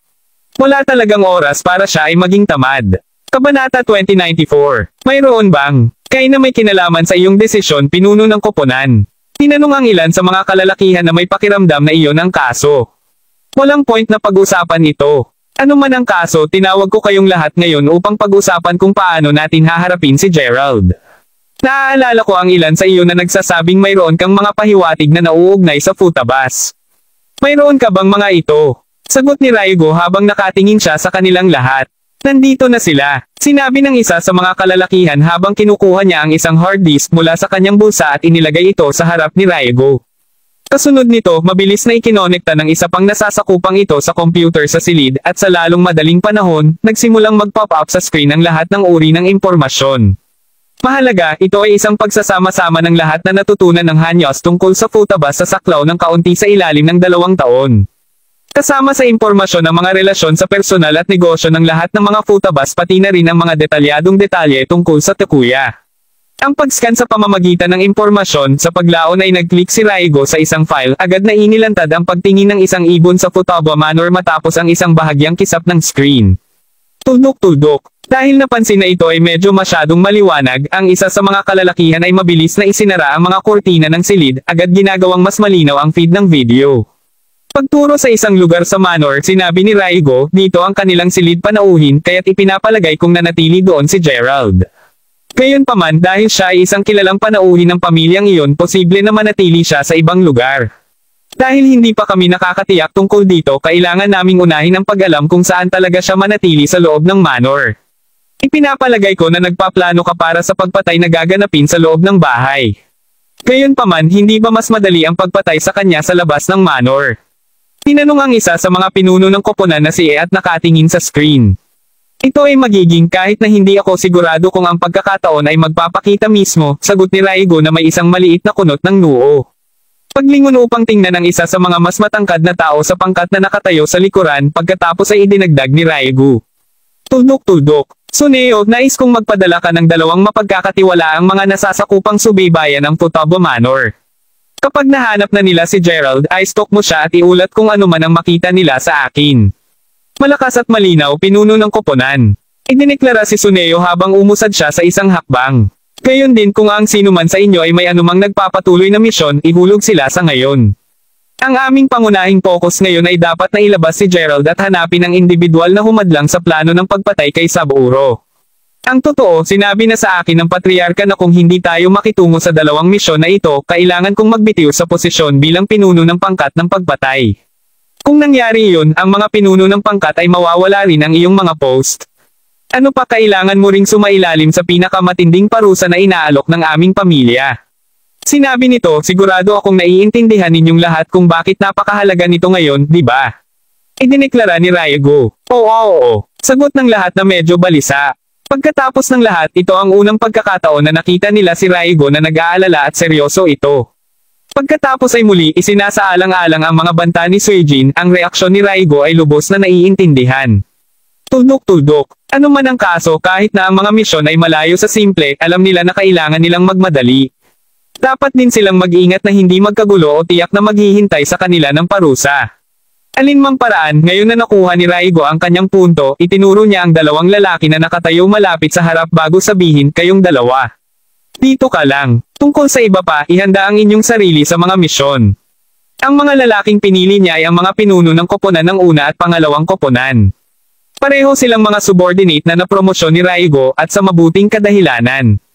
Pagkatapos ng lahat, hindi lamang sila ay may kakayahang kalalakihan, ngunit sa mga tuntunin ng lakas at kasanayan sa martial arts, madali silang dalawa na mapunta sa nangungunang 5 pinakamalakas na kalalakihan ng pamilya. Ano pa, hindi nila kailanman nabigo ang alinman sa mga gawain na ibinigay sa kanila, kaya't ang kanilang talaan ay medyo perpekto. Ano man, sa oras na umalis ang lahat, gumawa ng isang hakbang si Endo bago magtanong, ano ang maaari naming gawin para sa iyo, pinuno ng koponan. Nodding bilang tugon, pagkatapos ay sumenyas si Raigo na ang mga pinto at bintana ay mahigpit na sarado. Kapag tapos na iyon, tinuro ni Raigo ang screen habang sumagot siya, sabihin mo sa akin, ano ang palagay ninyong dalawa tungkol sa lahat ng ito. Kabanata 2095. Dahan daw ang paghila sa kanyang goatee, sinabi ni Endo, sa palagay ko ay hindi madali ang pakikitungo sa kanya sa labas ng manor. Dahil alam na ni Takuya na sinubukan naming patayin ang kanyang anak na babae, tiyak na may mga bantay siya sa paligid ni Gerald sa lahat ng oras, lalo na kapag umalis siya ng bahay. Pagkatapos ng lahat, siya ay isang kilalang panauhin sa Futabas. Matapos marinig iyon, pagkatapos ay lumingon si Raigo sa ibang lalaki bago nagtanong, at paano ka, Izumi? Isinuot ang sigarilyo na nasindihan lamang niya, sumagot si Izumi pagkatapos, sinabi ni Endo kung ano ang gusto ko. Kung talagang may plano tayo sa paggawa ng mga bagay sa labas, sa oras na ilabas ng aming mga nasasakupan ang mga tanod ng Futaba, sigurado akong magkakaroon na ng mga nakasaksi. Sa kung gaano kasikat ang aming pamilya, hindi masidhing sabihin na makikilala tayo ng isa sa kanila. Kung mangyari yan, ang balita tungkol sa amin na nagpapatay sa kapwa Japanese people ay tiyak na kumalat na parang sunog. Ang aking mga saloobin eksakto. Lubhang mapanganib na gawin ang mga bagay sa labas. Ito ang dahilan kung bakit iminungkahi ko ang paggawa ng pagpatay sa loob ng manor sa una. Bagaman maaaring medyo mahirap itong hilahin, hindi bababasa, hindi kami makikita ng mga tagalabas. Ano man, hindi ako humiling para sa inyong dalawa na manatili dito upang makinig lamang sa inyong mga ideya.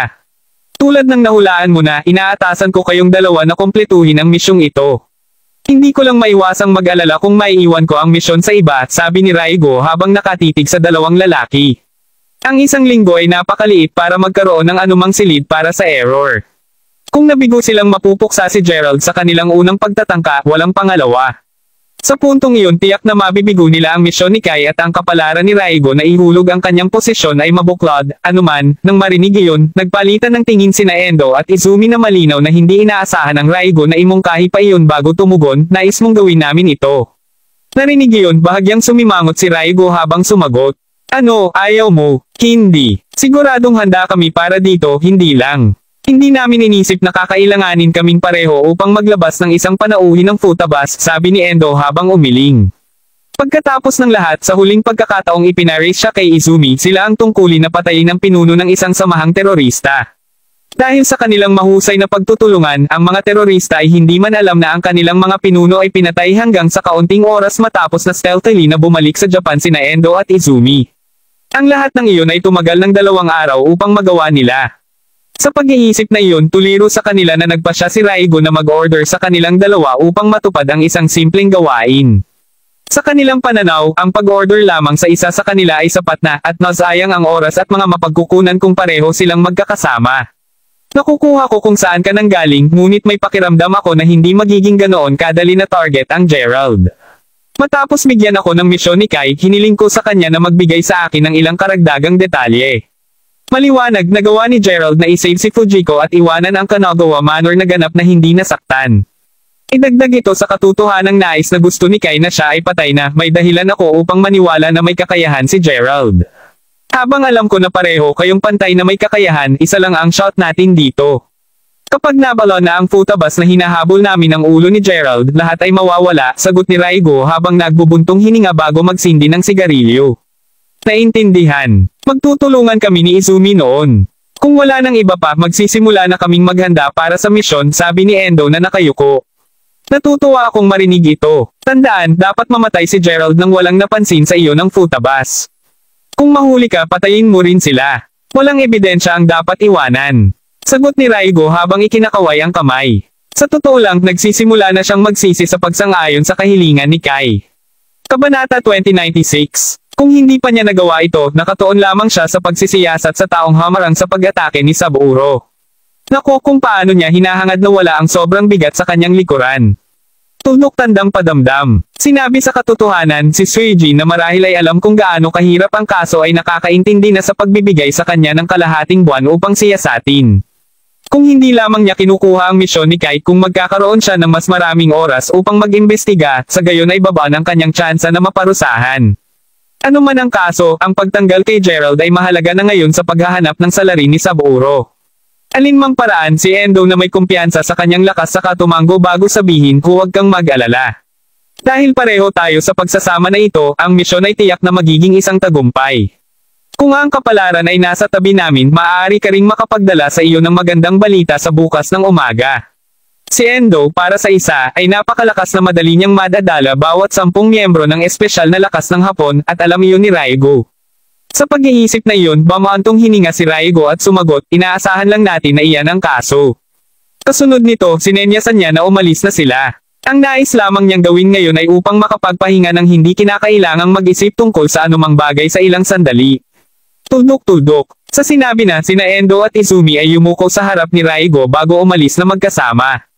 Bahagi ng proseso ng paghahanda kasama ang paghahanda ng kani-kanilang mga koponan, at ang dalawa ay handa na pumili ng kanilang pinakamagaling na kalalakihan para sa trabaho. Pagkatapos ng lahat, ang Futabas ay nasa mataas na alerto matapos malaman ang tungkol sa pagtatangka sa pagpatay kay Saburo. Sa pag-iisip na iyon, ang misyong ito ay kailangang maisigawa ng walang kamali-mali. Tuldok-tuldok. Pagbalik sa Gerald, pagkatapos na umalis si Ryuoka, bumalik si Gerald sa kanyang silid sa Futaba Manor bago tawagan si Aiden na alamin ang tungkol sa kanilang sitwasyon sa mga nakaraang araw. Matapos ma-update ni Aiden, sinabi sa kanya ni Gerald na ipasa ng kaunti ang telepono kay Master Ghost. Matapos malaman na ligtas silang pareho, hindi mapigilan ni Gerald na makahinga ng maluwag. Gayunpaman, hindi naman iyon nakapagtataka. Kung sa bagay siya ang pinaghahanap ng mga tao ng kaguluhan, hindi sila. Anuman, matapos malaman na sila ay mabuti, idinagdag ni Gerald na makikipagtagpo siya sa kanila bago ang kompetisyon ng espesyal na puwersa na wala pang 1 linggo ang layo. Siyempre, hindi lang niya ginagawa yon upang makipagkita kay Aiden at Master Ghost. Dahil sa nakikilahok pa rin si Fujiko sa kompetisyon, naisip ni Gerald na maaari rin siyang sumama upang matiyak ang kaligtasan nito. Ano man ang kaso, sa pagdinig na, natural na natuwa si Aiden. Kasunod nito, si Gerald ay tumambay at ipinahinga ang kanyang mga kamay sa likod ng kanyang ulo habang nakahiga siya sa kama. Tuldok-tuldok. Habang nagpapahinga, hindi niya maiwasang isipin ang mapa ng dagat. Pagkatapos ng lahat, kahit na patuloy niyang sinusunod ang mapa tuwing siya ay malaya sa nagdaang ilang araw, ang isla ay hindi na lumitaw muli. Despite that, Gerald wasn't all that anxious. After all, he had a gut feeling that he was getting closer to uncovering the secrets of Yearning Island. Ano pa, tuwing malapit siya sa Fujiko, ang mapa ng dagat ay tila naglalabas ng banayad na pagsabog ng init. Tuldok-tuldok. Ano man ang init na iyon, pinatunayan pa nito na ang espesyal na palawik ni Fujiko ay naiugnay hindi lamang sa Yearning Island, kundi pati na rin sa mapa ng dagat. At that moment, a few knocks could be heard at the door, followed by a voice calling out, "Are you there, Mr. Crawford? The Patriarch has invited you for dinner." Ako, medyo magtungo roon, sagot ni Gerald habang kinurot ang tulay ng kanyang ilong. Mag-iisip siya tungkol sa mapa ng dagat sa paglaon. Sa pamamagitan nito, bumaba siya sa kama at dumula sa kanyang coat. Ilang sandali lamang, dumating si Gerald sa kainan. Tulad ng nakagawian, naghahaponan siya kasama si Takuya at ang kanyang anak na babae, kasama ang maraming mga nasasakupang Takuya na nakatayo sa handa, paminsan-minsang nagsisilbi sa kanila ng maraming pagkain. Tuldok-tuldok. Si Gerald, para sa isa, ay malinaw na nakikita na si Takuya ay hindi gaanong ngumiti mula pa noong pagpupulong nila sa ibang Futabas. Kahit na inangkin ni Takuya na hindi ito nag-abala sa kanya, halata na kasinungalingan iyon. Sa huli, siya pa rin ang pinuno ng pamilya, at panunuorin ng kanyang pamilya na unti-unting nahuhulog ay tiyak na isang malungkot na bagay. Alinmang paraan, pagkatapos ng isang maikling katahimikan, ipinatong ni Takuya ang kanyang 2 kamay sa kanyang tuhod bago sinabi na medyo nahihiya. Tono, ang kompetisyon ng espesyal na puwersa ay gaganapin sa mas mababa sa 1 linggo, G. Crawford. Sa pag-iisip na iyon, kung magtungo ka roon upang suportahan ang iyong kaibigan, mangyaring bantayan din si Fujiko.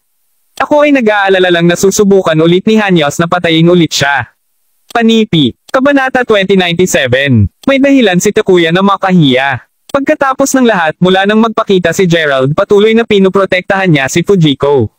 Sa kabila ng pagtanggap ng labis na tulong ni Gerald hanggang sa punto na nailigtas niya ang kanyang anak na babae mula sa panggahasa, hindi lamang nabigo si Takuya na gantihan ang kabaitan ni Gerald, ngunit patuloy siyang ginugulo ang kabataan. Tuldok-tuldok. Kahit na hindi talaga alam ni Takuya ang iba pa na ay sapat na maaasahan upang maprotektahan ang kanyang anak na babae sa panahon ng kompetisyon ng espesyal na puwersa. Anuman bago masabi ni Takuya ang anupaman, kinawayan lamang ni Gerald ang kanyang kamay bago sumagot, huwag mag-alala tungkol dito. Kahit na hindi mo ako hiniling, gagawin ko pa rin. Si Gerald para sa isa ay alam na mas malapit siya sa Futabas, mas mataas ang kanyang tsansa na malaman ang tungkol sa Yearning Island, anuman ang kaso, nang marinig iyon, agad na namula si Fujiko. Kung gaano katanggap-tanggap ni Gerald ang kanyang hiling at kung gaano kahirap ang pamumula ng kanyang anak na babae, hindi mapigilan ni Takuya na sabihin, nagtataka ako kung mayroon talagang isang bagay sa pagitan ninyong dalawa. Tuldok-tuldok panipi. Narinig iyon agad na sumagot si Gerald, mangyaring huwag isipin mo ito, patriarka. Sa totoo lang wala talaga akong pakialam. Bilang tatay ni Fujiko, sapat akong nagpapasalamat hanggat panatilihin mo siyang ligtas. Sagot ni Takuya habang umiling-iling siya, alam na isang mabuting pagpipilian na ipagkatiwala si Fujiko kay Gerald. Pagkarinig nito, hindi pagtatangka upang higit na ipaliwanag ang kanyang sarili. Kung nagpatuloy ang hindi pagkakaintindihan sa kanya ni Takuya, ganun din. Lilinawin lamang niya ang hindi pagkakaunawaan matapos malaman ang tungkol sa mga lihim ng Yearning Island. Alinmang paraan pagkatapos ng hapunan, umalis sina Gerald at Fujiko sa silid kainan kasama ang hangarin na pag-usapan ang tungkol sa kompetisyon ng mga espesyal na puwersa. Tuldok-tuldok, tiyak na natalo nito ang pagiging nag-iisa. Gayunpaman sa pagpapatuloy nilang paglalakad sa paligid ng manor, hindi mapigilan ni Gerald na makaramdam ng bahagyang pagkabaliw. Kung sa bagay kahit wala talaga sa pagitan nila, hindi maitanggi ni Gerald na ang kanilang relasyon ay lumayo ng lampas sa punto ng pagiging regular na magkaibigan. Sa pag-iisip na iyon tuwing mag-isa siyang kasama nito, hindi niya maiwasang makonsensya kay Mila. Ang kanyang tren ng pag-iisip ay naputol nang marinig niya ang buntong hininga ni Fujiko bago sabihin, nagtataka ako kung magpapatuloy ang hanyas na subukang patayin ako ngayon na nakikilahok ulit ako sa kompetisyon. Tuldok-tuldok panipi. Si Fujiko para sa isa ay nagsasanay ng kanyang mga kasanayan sa martial arts mula pa noong bata pa siya. Kahit na sa kalaunan ay umabot siya sa isang punto kung saan nakuha pa niya ang titulong Queen of Soldiers, naalala niya kung gaano siya kainalaban kay Saburo noong siya ay inatake. Sa sandaling iyon nang mapagtanto niya na kahit gaano pa siya kabihasa, palagi siyang magkakaroon ng hindi patas na kawalan laban sa pangangatawan ng isang lalaki. Umiling simpleng sagot ni Gerald, huwag mag-alala sa kanila. Siguraduhin kung protektahan ka. Ilang sandali matapos niyang sabihin iyon, gayunpaman, mabilis na nakasimangot si Gerald. Ang kanyang Herculean primordial spirit ay nabuhay na nangangahulugang ang panganib na iyon ay malapit sa. Pinapanood habang iniunat ni Gerald ang kanyang braso upang itago si Fujiko sa likuran niya, hindi mapigilan ng tuliro na nagtanong. May mali ba, Gerald? Panipi tuldok-tuldok-tuldok. Mukhang ang manor ay hindi ligtas na nais naming isipin, sagot ni Gerald na may mahinang ngiti. Ha? Anong ibig mong sabihin? Tanong ni Fujiko na naguguluhan sa nangyayari. Gayunpaman hindi ito nagtagal upang mapagtanto niya kung ano ang ibig niyang sabihin. Sumandal palapit sa kanya pagkatapos ay bumulong si Fujiko. Tuldok-tuldok, sinasabi mo ba na ang aming manor ay nasira sa kasamaang palad? Parang iyon ang kaso, sagot ni Gerald na may tango. Di kung gayon, ano pa ang hinihintay natin dito? Kailangan kong sabihin sa tatay tungkol dito upang may padala niya ang aming mga kalalakihan upang makuha ang mga lumalabag sa batas na iyon. Sabi ni Fujiko habang tinangka niyang agad na ipagbigay alam sa Takuya tungkol sa lahat ng ito. Gayunman bago pa man niya ito mapasa sa kanyang unang hakbang, naramdaman niya habang hinawakan ni Gerald ang braso niya. Kabanata 2098. Malayo na kami sa kinaroroonan ng silid ng iyong ama. Sa pag-iisip na iyan, may mataas na posibilidad na atakihin tayo sa daan. Para malaman mo lang, ang mga taong ito ay mas malakas kaysa sa taong umatake sa iyo noong gabing iyon. Bukod kung aabisuhan mo ang iyong ama tungkol dito, ang buong manor ay tiyak na mapupunta sa gulo. Kung sa bagay, nasa mahirap na kalagayan ng pamilya, kaya kung makalabas ang balita tungkol dito, magpapatuloy lamang na lumala ang mga bagay, paliwanag ni Gerald sa mahinang boses. Panipi tuldok-tuldok-tuldok. Kung gayon, may kakayahan ka bang alagaan sila ng mag-isa? Tanong ni Fujiko. Pero syempre, ako. Tila hindi sila partikular na mahirap para sa akin na ilabas, kaya mas gugustuhin ko kung nakatuon ka sa pagtatanggol sa iyong sarili. Bukod dito, sa pamamagitan ng pagharap sa kanila, makikilala ko kung ang mga taong ito ay kanagawas o hanyos, nakangiting sagot ni Gerald habang pinagsama ang manggas. Kasunod nito tumahimik siya ng tuluyan. Bagaman siya ay medyo relax, ang totoo siya ay mapagbantay na inis ka ng kanyang paligid sa buong oras. Pagkatapos ng lahat, kahit na siya ay tiwala sa kanyang lakas, ang pagiging pabaya ay maaaring palaging humantong sa kabiguan. May kamalayan din si Gerald na hindi niya kayang lumabas lahat dahil maaaring mailantad ang kanyang totoong pagkatao bilang isang nagtatanim sa futabas, at iyon ang isang bagay na hindi niya nais na mangyari dahil ang futabas ay marahil ay mga inapo ng tribo ng si Dom. Anuman, nang marinig iyon, huminga ng malalim si Fujiko bago umatras ng ilang hakbang at sinasabing, mangyaring, maging maingat ka. Kasunod nito, sa halip na tumakbo upang magtago, pumasok siya sa isang banayad na paninindigan, na pinapakita na masigasig siyang tulungan si Gerald. Tuldok-tuldok. Sa buong sumunod na 10 minuto, natagpuan ng dalawa ang maraming miyembro ng pamilyang Futaba na bawat isa ay binabati ng respeto ang duo. Hindi nais na maging sanhi ng anumang pag-aalala, tinitiyak ni Gerald na panatilihin ang isang kalmado na harapan sa buong panahong ito. Alinmang paraan, kapag nagsimula ng isipin ni Fujiko na si Gerald ay medyo naging sensitibo tungkol sa kaligtasan ng Manor, dalawang figure ang biglang makikita na tumetalon mula sa isang malaking sangay at dumarating na hindi masyadong malayo.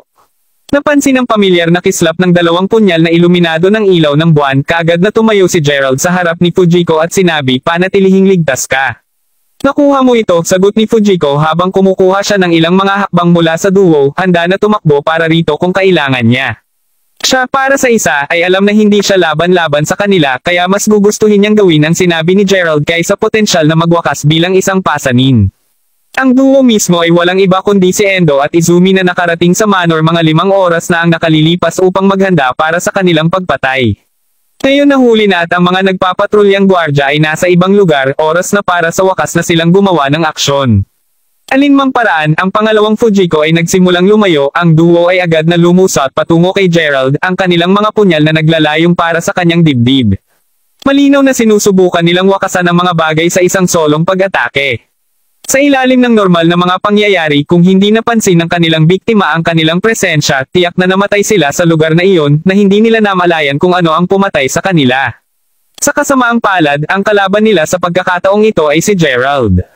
Si Gerald para sa isa ay naramdaman na kung saan sila nagtatago bago pa nila ipinakita ang kanilang sarili. Kahit na ganoon, hindi pa siya nakakagalaw mula nang gusto niyang makita kung ano ang kanilang kalagayan. Nagpaplano ba silang pumatay ng isang tao na tukoy? O narito ba sila upang lumikha ng kaguluhan? Ano man ang ginagawa nila, nanatiling kalmado si Gerald upang hindi niya ito takutin. Ginawa din niya ito upang maiwasan ang pag-alarma sa iba pang mga futabas na dumadaan. Ano man ang kaso, alam na niya ngayon na sila ay mga mamamatay tao. Ang nagulat sa kanya, gayunpaman, ay ang katotohanan na siya ang kanilang target. Ano man, madali niyang naiwasan ang kanilang atake at mabilis na binasag ang isang malapit na sangay upang magamit bilang sandata. Kasunod nito, tumakbo siya patungo sa dalawang lalaki na bolteng sa kanya muli. Sa loob ng isang split segundo, ang tunog ng metal clanging ay maaaring marinig, ngayon sandwiched sa pagitan ng Endo at Izumi, matagumpay na nablock ni Gerald ang kanilang sabay na pag-atake sa kanyang sangay. Naturally, medyo nagulat ito sa dalawang lalaki.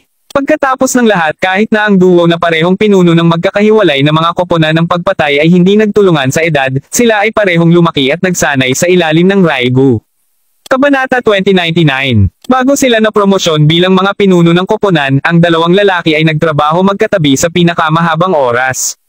Dahil dito, hindi nagkakamali ang kanilang kooperasyon. Sa pag-iisip na iyon, paano na nagawa ng Gerald na hadlangan ang kanilang atake?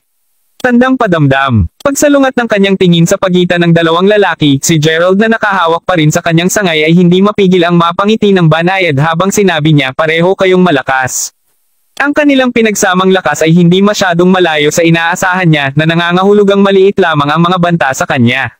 Ano man nang marinig iyon, nagsiwalat si Endo ng isang malaswang ngiti habang siya ay sumagot, kasunod nito, tinaas niya ang kanyang punyal at agad na tinangka na saksakin ang underarm ni Gerald. Sa kung gaano kahirap ang anggulo, tiyak na hindi maiiwasan ang atake ng mga normal na tao. Sa kasamaang palad para sa kanya, inaasahan na ni Gerald ang pag-atake na iyon na nangangahulugang mayroon siyang maraming oras upang matalo ang pulso ni Endo sa kanyang sangay. Sa kabila ng sandata na isang simpleng sangay dahil ginagamit ito ni Gerald, nagawa niyang tumama ito tulad ng isang trap. Sa pag-iisip na iyon, ang counter-attack ng pangalawang Gerald ay nakabangga laban sa pulso ni Endo, ang sakit ay napakasakit na hindi niya natuloy na hawakan ang kanyang punyal. Pagkakita nyon kinuha ni Gerald ang pagkakataong agawin ng punyal dahil nahuhulog pa ito sa lupa. Napansin na si Endo ay nagtatangka upang makatakas pagkatapos ay gumawa ng isang paalang na slash laban sa dibdib ng lalaki. Hindi maiiwasan ito sa oras na tagpuan ni Endo ang kanyang sarili na nakikipagpunyagi na panatilihin ang kanyang mga paa, isang malalim na gash sa kanyang dibdib. Tuldok-tuldok-tuldok tandang padamdam. Sa dugo na dumadaloy sa kanyang nakalantad na dibdib, naramdaman ni Endo na dumilim ang kanyang paningin habang umuungal *King hell. Masakit. Kahit na desperado niyang tinangka upang makuha muli ang kanyang mga gulong, ang tao ay nawala ng napakaraming dugo ng masyadong mabilis. Matapos sumuray para sa ilang mga hakbang pa, hindi nagtagal ay nadulas at nahulog sa lupa ang nahihilo na lalaki. Nakahiga na ngayon, mahina na tinangka ni Endo na takpan ang kanyang sugat sa kanyang mga kamay. Gayunpaman, ang dugo ay nagpatuloy na bumubuhos tulad ng walang bukas. Sa kung gaano karami ang sakit na nararanasan niya, si Endo ay maaaring kiligin ng hindi mapigilan. Nanlaki ang mga mata sa galit matapos masaksihan ang lahat ng iyon, hindi mapigilan ni Izumi na umungol, ikaw. Tuldok-tuldok. Gaano ka manggahas na saktan si Endo? Upang isipin na ang pinakamakapangyarihang mamamatay tao na Hanyu bukod sa kanilang pinuno ng koponan ay madaling mailabas ni Gerald sa mas mababa sa 1 minuto.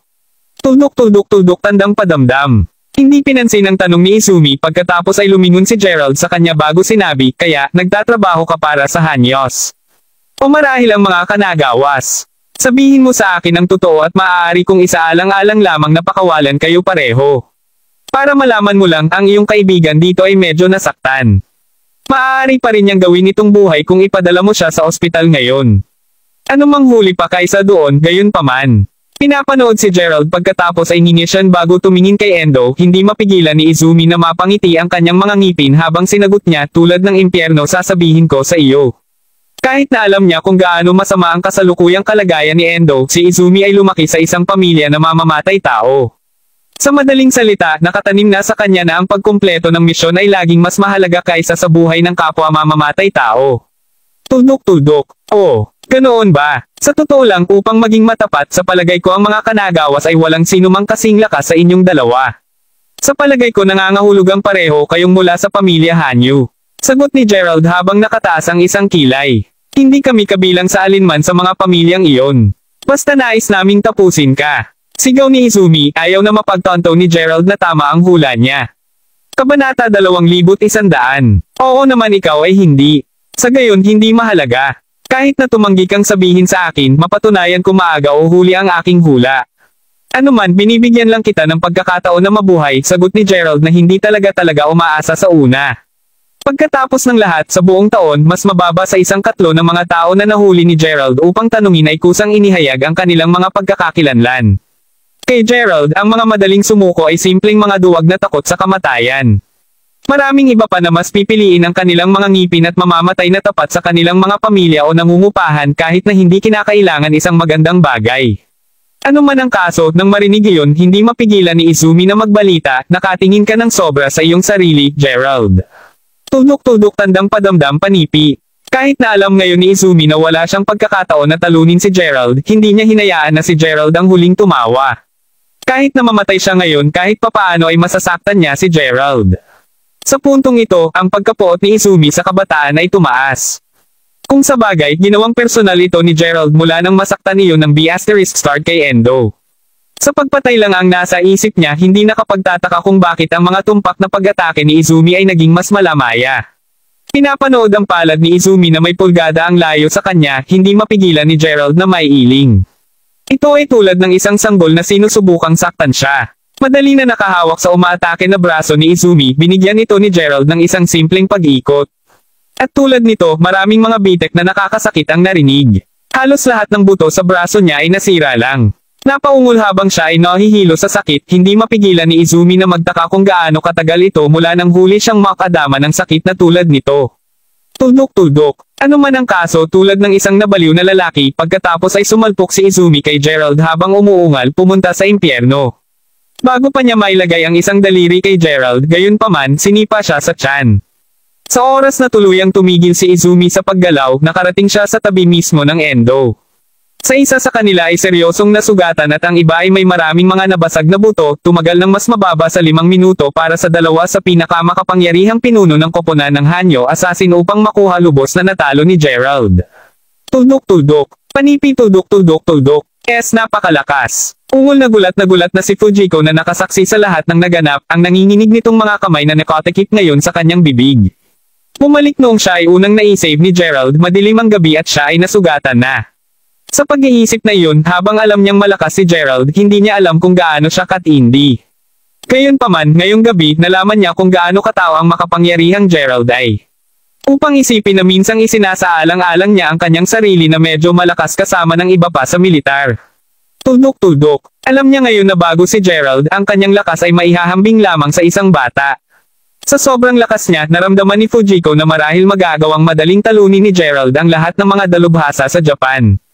Impyerno, maaaring mailabas pa niya ang maalamat na ninjas na nanatiling maayos na nakatago hanggang ngayon. Pagbalik sa Gerald, nakikita na hindi nais ni Izumi na makipagtulungan, nagsimula siyang maglakad patungo sa duo, may mantsa ng dugo na dagger. Tuldok-tuldok. Sa kung gaano kalakas ang dalawang ito, kung papayayin niya silang mabuhay, tiyak na sila ay magiging isang banta sa kanya sa hinaharap. Sa pag-iisip na iyan, tatapusin niya ang mga ito ngayong gabi. Sa sandaling tumayo siya sa harap ng mga ito, ang duo ay maaari lamang sumulyap sa kanya na hindi man makatayo. Alam na ito na pinaikit nila ang kanilang mga mata habang itinaas ni Gerald ang kanyang punyal habang sinasabing dahil tumanggi kang makipagtulungan, naway pareho kayong makapahinga. Saktong ay sobsob ni Gerald ang punyal sa nanginginig na dibdib ni Endo, biglang sumigaw ang isang pamilyar na boses, "Teka! Huwag mong patayin sila, G. Crawford." Nang marinig iyon, pinahinto ni Gerald ang punyal na milimeter lamang ang layo mula sa balat ni Endo. Kung ang sigaw ay dumating sa 1 segundo sa paglaon, ang punyal ay matatag na naitatanam sa puso ni Endo, at kahit na ang pinakamay kakayahang mga doktor ay hindi siya mailigtas noon. Pagkahagis ng punyal sa gilid, pagkatapos ay lumingon si Gerald upang harapin ang pinagmulan ng tinig habang sinabi niya, "Patriarka." Maraming salamat mga kamaster sa walang sawang pagsusubaybay, isang like, share, and subscribe naman dyan mga kamaster. Abangan ang susunod pang mga kabanata.